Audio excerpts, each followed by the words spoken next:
So, I've got a message for the YouTube channel Need This Message. Alright? And I'm going to start off by saying, don't worry, I'm not going on the attack. If anything, I'm doing something that I haven't been willing to do in a long time. Alright? I've mainly used those instincts that I've developed over the years in self-preservation in an attempt to shame the predators that I've encountered throughout the entirety of my life that thought they were constantly getting one over on somebody, constantly targeting the people that they perceived weaker, even when I was on that list.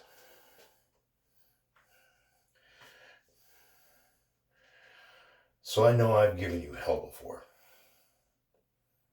read you for filth. And keep in mind, me doing that was not because of me thinking you're a bad person at all. If anything, I was able to tell it was more confliction than anything. I know I come off with the same bravado as the few people that have managed to actually prey on you in the past. And you see me on the sidelines and watched and observed, waiting and thinking for that moment that I'm going to slip and prove right the very pattern that existed in every single one of them. And along the way, it's highlighted some of your own personal bias. The belief when it comes down to power dynamics that automatically what is perceived ends up being the case. And you've gotten to learn nuance. Like, for example, the factor that biologically born males are capable to be preyed on just as much as females. I know this is not one of those boo-hoo poor me messages. This is shared characteristics that we have. The same ones that would make us clash. Or simultaneously make an amazing gathering of the minds. Ultimately, I have my ambition that I'm about to. You have yours.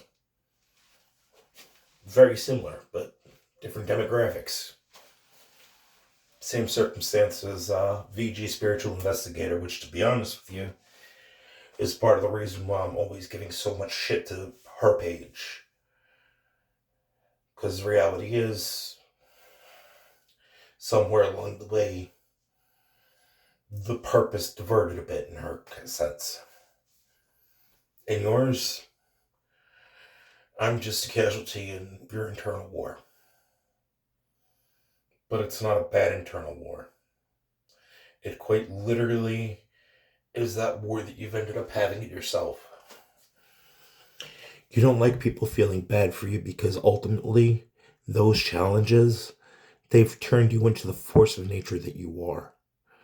And the moment that anybody sees any of that vulnerability and sees you tending to your own wounds, you perceive that as an opportunity that they could try to slide in and catch you at a moment of weakness. But that makes you acknowledge that you have weakness. But understand, weakness that you have isn't the one that you think you have.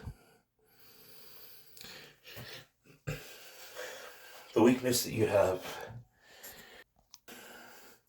is the factor that you think you need to persistently and constantly be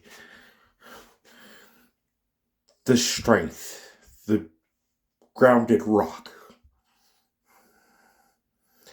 The people that you've met along the way, while you've been forming yourself, somewhere along the way, things tended to get skewed.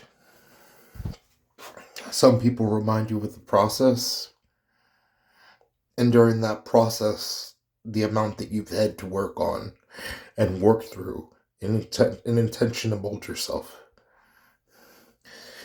will others remind you of progress.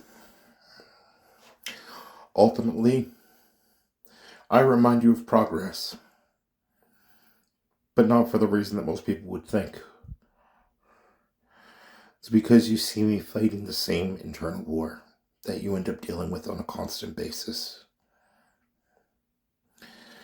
Ultimately, a lot of those aspects that you had to work through that you were ashamed of because they were a byproduct of when somebody didn't handle you with care, they're the same ones that I'm constantly having to restitch.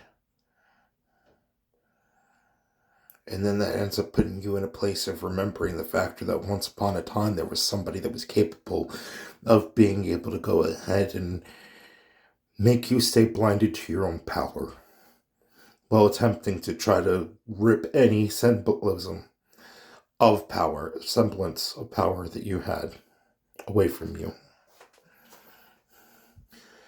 It reminds you that you're still a work in progress. The same ugly truth that I always have to face. I know it's scary when somebody could go ahead and look inside of you.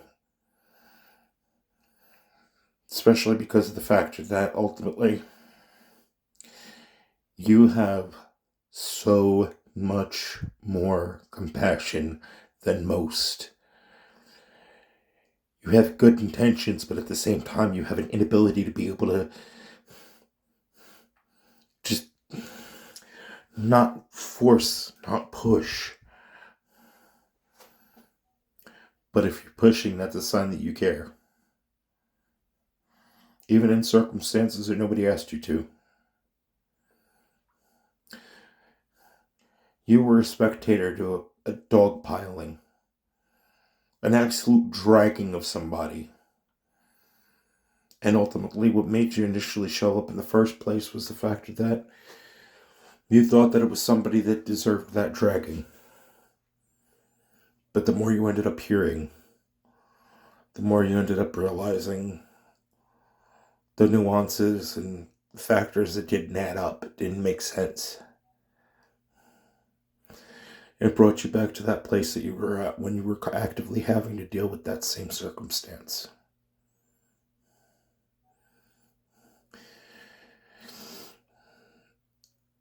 I want you to go ahead and think about who you are now and think about who you were then. There was a sense of hope that you ended up losing along the way. Hope in the greater good. Hope in the capability that even in some of the most destructive circumstances, that cooler heads could prevail, so long as there's just anybody to just take a moment and just say, hey, listen, jumping to conclusions could be a very dangerous thing in this situation. That needs to be put to bed. I know you watch me. I watch you too.